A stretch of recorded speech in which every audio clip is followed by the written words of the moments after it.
was 12 years old. My mom had just started trusting me enough to leave me home alone, so this had to be when I was 12. We live in a peaceful and ordinarily safe little town. Quiet streets, spacious yards, friendly neighbors, and a charming little village with a bunch of shops and restaurants. It really is not a place where you need to look over your shoulder at night if you're walking alone or anything like that. It just feels safe, which is part of the reason my parents trusted me home alone at such a young age. I still live with my parents today in the same house. The night in question, it was a weekend. My parents were leaving me home alone for the night. When we were really little, my grandparents would watch my older sister and I, but since my sister wasn't home for whatever reason, and since I was kind of old enough to be left alone at that age, my parents decided to just trust me by myself. My parents had us young, so they've always been a bit more active in the sense that they'd often travel or go out on the weekends with their friends. They left me some money for pizza for dinner. It was the ideal night for a 12 or 13-year-old. House to myself, video games all night, and pizza for dinner. I used to be obsessed with James Bond video games when I was a kid, so I was playing some game called Nightfire for like my third playthrough on my PS2. After I finished the game again, I decided to order the pizza. There was a pizza place right by our house called Gianni's. It's been closed for years now, but it was one of my family's go-to pizzerias. I ordered a regular pie. At the age of 12, I could easily eat 3 slices by myself. My mom told me to wrap the leftover slices in tinfoil and put them in the fridge. I switched out discs for another video game in the meantime while I waited for the pizza. And when the doorbell finally rang, I hurried downstairs with the $20 bill my parents left me. My mom told me to tip $4. The pizza place was like 3 blocks away, so honestly, it wasn't a bad tip, especially for the time. The delivery driver was some 30-something-year-old looking guy, though he looked a little rough, like he had a really long and gross beard. He also wore glasses and was wearing a black trucker's hat. I gave him the 20 and asked for the specific change. As he handed me the box and counted the change, he looked up at me and then looked past me into the house and said, "You alone here?" I knew it was an odd, creepy question, and my parents taught me well about being wary of strangers. I said my parents are on their way home, a stupid answer in retrospect. I could have just said no, but I knew he was asking because first of all there were no cars in the driveway, and the fact that a kid was accepting the pizza at the door instead of an adult. After he handed me the change, I closed the door. I ate in the kitchen, probably had 3 slices, and then wrapped up the rest of them and put them in the fridge. I went back upstairs and played my other James Bond PS2 game, Agent Under Fire. I liked this one less than Nightfire, but it was still good. Hours go by of me playing. It was probably 11 o'clock when the doorbell rang. Naturally, thinking it was my parents, I rushed downstairs to the door. I said through the door, "Mom? Dad?" But an unfamiliar voice on the other side said, "Hey, I need help." They said they need to use a phone. I said, "Who is this?" And he repeated that he just needs to use a phone. I didn't want to peek through the window because, quite honestly, I was scared. I decided to go upstairs and ignore it. I knew from common sense alone that opening that door would be a horrible, horrible idea. I was walking up the stairs, which are directly in front of the front door, when the man outside banged on the door, and I heard him say, "Wait, please, I need help." What that meant was that he saw me. He was watching through the glass at the top of the door. I turned around, and though it was dark on the front porch, I could still see the outline of the man's head. Though I couldn't see his eyes, it was obvious that he was staring back at me. I ran upstairs and ran to my parents' room. The only house phone that was upstairs was in my parents' room, so I went to the phone immediately and called my mom's cell phone number. I didn't memorize my dad's number at that age. My mom picked up the phone, likely under the influence of a few glasses of wine, and then I told her that there's someone at the door asking to come in. This comment likely sobered her up instantly, as I remember her tone shifted dramatically, and she sounded much louder and more concerned. She asked me a few questions. Firstly, if I had answered the man or at all made him aware that I was home, and I told the truth and said yes. I asked who it was. My mom's tone grew more and more concerned. She asked me if for any reason someone knew I was there by myself, and I immediately thought of the pizza guy. I told her that the pizza guy asked if I were here alone, and around this time, the doorbell rang 2 more times. I told my mom in a panic, expressing that the guy would not leave. My mom told me to stay put in their room and keep the bedroom door locked. She said they were calling the police. My mom kept me on the line with her on her phone while they called the police using my dad's phone. They had to leave the restaurant they were in to go outside to better be able to communicate. It was a summer night. The windows were all cracked open to let some air into the house. And through my parents' window, I heard the gate on one side of the house leading to the backyard opening. It opened in a very discreet, gentle-sounding way. I told this to my mom, and she kept telling me to just stay quiet, stay in their room, and keep the lights off. I said quietly into the phone, "What if he tries getting in through the den window?" My mom would tell me to just stop talking and wait for the police. She would continue talking into the phone, feeding me updates from the police and their ETA, reminding me also to not talk. I was starting to calm down just a bit when I heard the unmistakable sound of footsteps downstairs. Footsteps of someone inside the house, wandering around. I whispered this in a panic to my mom, and I heard her scream something into the other phone to the police. Probably something along the lines of, "The man is inside the house, hurry up." My mom told me to hide under the bed and wait there. For my 12-year-old self, it was the most horrific, unreal moment of my life. The only thing keeping me feeling relatively protected was the tiny little lock on my parents' bedroom door. I heard footsteps coming up the stairs. The stairs are by my sister and I's bedroom down the hall. My parents' bedroom is further down. The footsteps faded for a few moments, I'm assuming as the intruder went into our bedrooms, searching. My mom told me the police would force their way in and to not move until they were inside. I heard the footsteps in the hallway coming down this way until they got to the bedroom door, and then they tried pressing down the doorknob only to find it locked. They tried a few times, as if that would somehow magically unlock the door. Then there was a light knocking on the door. But the person on the other side didn't speak a word. They tried the doorknob one more time before I heard the footsteps walk back down the hallway, then down the stairs, and they faded away deeper into the house. I did my best not to burst out into tears the entire time. I didn't even whisper anything into the phone because I was too scared to make the slightest sound. My mom finally told me the police were there, but to still stay put. I was expecting to hear them kick down the door, but instead, I just rather suddenly heard multiple heavy footsteps and a man shouting my name, identifying himself as a police officer. I heard them coming up the stairs, and my mom gave me permission to answer them and unlock the door. There were 2 officers upstairs when I opened the door, and then 2 more downstairs. They didn't have to kick down the front door because the back door was left completely ajar. The back sliding window was also slid completely open, which was the obvious original entry point.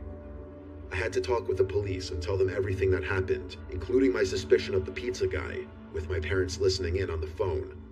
They were en route home, and by the time they got back, there were only 2 police officers still at the house. With the police report including a note of the pizza guy, they said they'd do their investigation. My parents brought me to Gianni's Pizzeria the next night and asked me to point the guy out if I saw him. When I didn't see him, they asked the manager which employee matched the description of the delivery guy I described. He said that would be Phil, who was currently out doing a delivery. After explaining the whole scenario, he said there's no way that would be Phil and asked us to leave the premises. Long story short, my parents made a big scene in the pizzeria, and they said they would never give them our business again. We went to the car and waited in the parking lot. We waited for almost an hour, and when he never showed up, we left. My parents thought it was because the manager called or texted the employee, which caused him not to show back up, but who knows? My parents contacted a few lawyers who ultimately didn't take the case due to a lack of solid evidence, stating it would be a waste of time, basically. Ultimately, we never did go back to that pizzeria, and it wasn't for a long while after that that my parents felt safe leaving me home alone again, simply because of this incident. Ultimately, I do think it was the pizza guy, or at least someone associated with him, because who else would have known that I was home alone that night? Please subscribe to this channel and press the bell icon. When I was a teenager, my parents and I moved from California to a secluded area in North Idaho. My parents had just retired and built their dream home deep in the backcountry. We had no neighbors in sight, just forest. endless, dense forest that backed right up to national parkland and paper mill logging grounds. The house was massive, 2 stories, a gym, a full bar and pool room, and a legit movie theater set up in the basement. It felt like the kind of house people dream of. Remote, quiet, perfect. Or so it seemed. I was dating my high school girlfriend at the time. One night, while my parents were out on a date downtown, I invited her over to hang out and watch a movie. We were completely alone. I cracked open a beer. I was underage, but figured no one would care, and we headed down to the movie room to watch Gladiator. Everything started out normal, but somewhere around the midpoint of the movie, maybe close to midnight, something switched in me. Out of nowhere, I was overwhelmed with this fight or flight feeling. It was like my body sensed something my brain couldn't see. My heart was pounding, and I kept glancing at the uncovered windows behind us that looked out into the pitch black woods. I didn't want to freak out my girlfriend, so I kept it to myself. In fact, things got a little heated between us during the movie. But the whole time, I couldn't shake the feeling that we were being watched. I didn't know from where, but I knew. After the movie ended, I walked her upstairs and out to her car. The house was dead quiet again. She drove off, and I turned to go back inside, when I remembered I'd left the bar, pool room, and movie room lights on. So I went back downstairs. I turned off the lights in the movie room first, then paused. My eyes drifted to the large window that looked into the backyard, and that's when I saw him. Man, he looked homeless. Wild hair, filthy clothes, but what froze me in place was his expression. He had the biggest, creepiest smile I've ever seen, with wide, staring eyes that looked absolutely deranged. And in his hand was a knife. He was gently tapping it on the glass over and over. At first, I thought I was hallucinating. I slowly backed away and went to the bar room to shut off the rest of the lights. That room has a sliding glass door that also faces the woods. I flipped the switch and watched in horror as the man calmly walked from the window to the door, still smiling, still staring. At this point, we were less than a foot apart, just the glass between us. He didn't try to get in. He didn't move at all. He just watched me. I went upstairs without a word. Right then, my parents were walking through the door. I told them I think I need to go to the psych ward or something. I swear I just saw a guy with a knife watching me outside. My mom went pale. My dad's eyes narrowed, and without a word, he went to the gun safe, grabbed his rifle, and stormed out to check the property. I asked my mom what was going on, and she said there have been a few break-ins in the area. A guy wandering through the woods trying to get into homes. The description you gave matches exactly. The police were called, but they didn't find anything. No signs of entry, no footprints, just cold, black woods. That should have been the end of it, but it wasn't. That night, as I tried to sleep, I could hear a light tapping sound beneath me. My bedroom was on the second floor, directly above the movie room. It sounded like metal gently tapping glass. I tried to convince myself it was nothing. The tapping lasted for hours. This happened night after night for weeks. Sometimes it would stop. Sometimes I'd wake up at 3 a.m. and hear it faintly again. I even thought I heard footsteps on the roof one night. I checked the windows, but I never saw anyone. Still, I couldn't shake the feeling that I was being stalked, watched. Then winter came. My parents had to go out of town for a few days, but they were still nervous about what had happened. Before they left, they gave me a shotgun just in case. We also had a big Rottweiler, sweetest dog you'd ever meet and totally silent, unless something was really there. One night while I was home alone, I heard slow, crunching footsteps in the snow outside, heavy and deliberate. The dog stood up, ears perked, and began growling low and deep at the front door. Then barking, ferocious, loud, and non-stop. He only ever did that when he saw something real. I stayed silent. I didn't want whoever was out there to know I was home. I didn't move. Then came the knock. Slow, hollow, and taunting. I didn't answer. I slept with the shotgun next to me that night. Door locked, blinds drawn, dog at my feet. The next morning, I went outside and saw something that made my stomach drop. Footprints. Fresh human footprints circled the entire house. They stopped at every single window, like someone was trying to look in, searching for me. I followed the prints around the property, and they eventually led into the forest. I followed them maybe half a mile before they started to zigzag, veer off, loop back, like whoever made them was trying to throw me off their trail. I turned back. Something told me it was a bad idea to keep going. That night, the tapping came back, louder this time. I knew it was him. I unlocked my door, grabbed my shotgun, and stepped onto the second-story deck. I flipped on the fog lights that illuminated the backyard. There he was. Same man, same smile, and same dead eyes. He was holding the knife again, staring directly at me like he could see through me. I raised the shotgun and shouted, "If you don't leave, I'll put one right through you." He didn't move or flinch, just stared unblinking, grinning.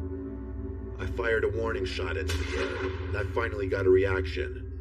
He staggered a bit, then slowly backed into the woods, still facing me. That's when I decided to unleash the dog. I sprinted downstairs, threw open the sliding door, and let him loose. He bolted into the forest like a black missile, barking and snarling. I'd never seen him that aggressive. He had a shock collar, so he couldn't go far, but I like to think he chased that guy off for good, because after that night, I never saw him again.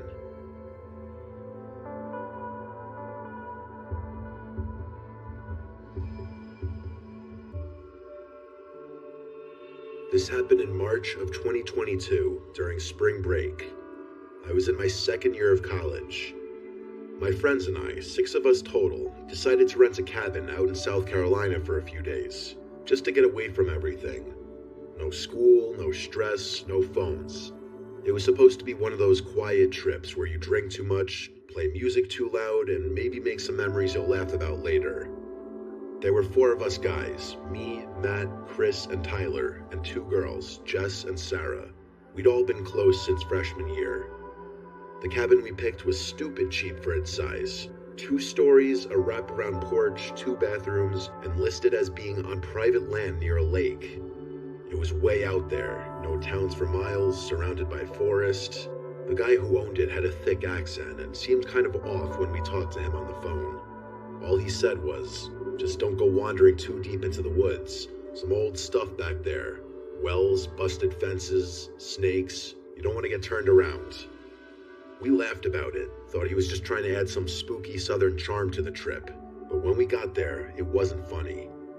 The drive took forever. GPS gave out an hour before we arrived. The last part of the road was just dirt and gravel, barely wide enough for 1 car. Trees got thicker the closer we got. When we finally saw the cabin, we all kind of went quiet. It didn't look like the pictures. It was older and dirtier. The windows were dusty, and a few of the shutters were hanging off by the hinges. There was this faint smell outside, like old garbage and wet wood. We brushed it off and made jokes, said it just added character. We unloaded, claimed rooms, and started drinking by 7 p.m. The first night was fun.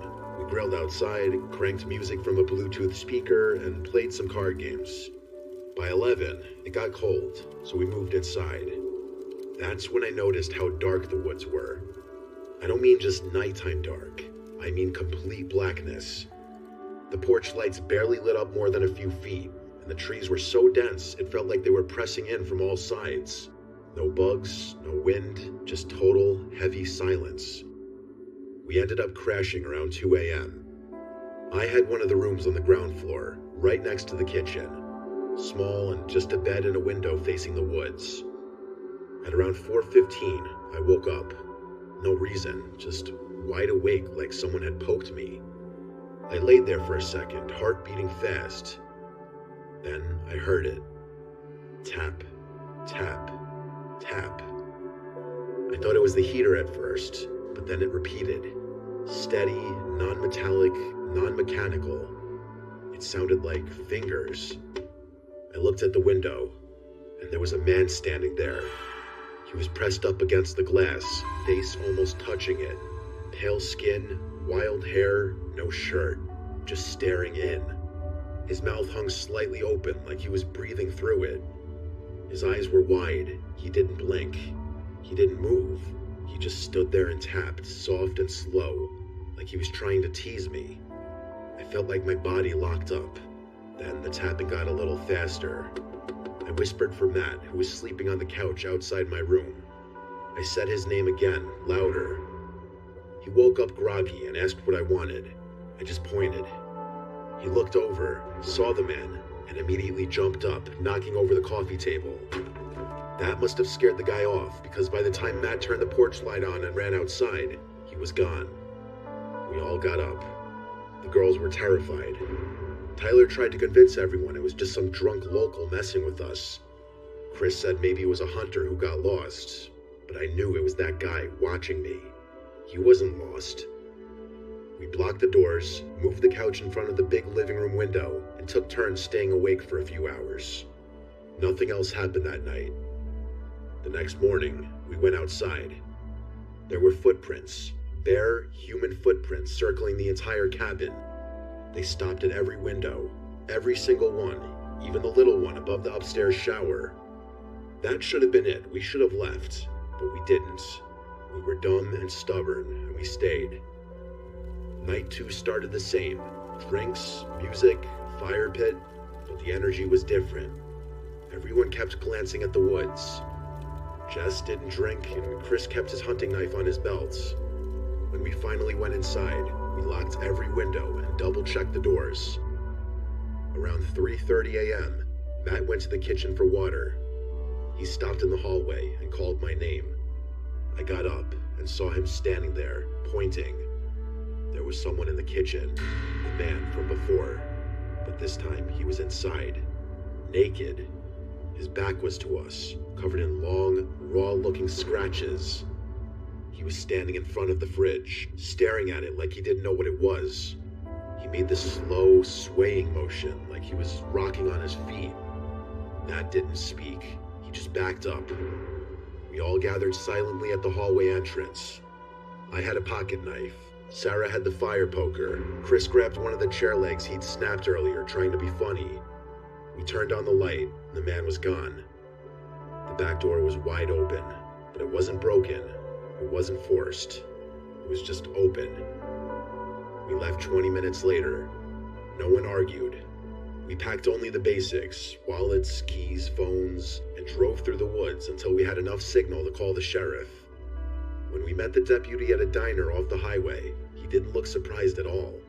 He asked if anyone was hurt, then said, "Yeah, we've had some trouble with folks squatting up in those woods. Not always right in the head." We tried to explain it wasn't just some homeless guy. This man watched us, came back 2 nights in a row, and had a key or somehow got inside. The deputy just nodded like he'd heard it before. When we mentioned the owner, his face almost implied that he knew the guy. The listing disappeared a few days later, completely wiped from every rental site. We never got answers, never got a call. We never even got our deposit back.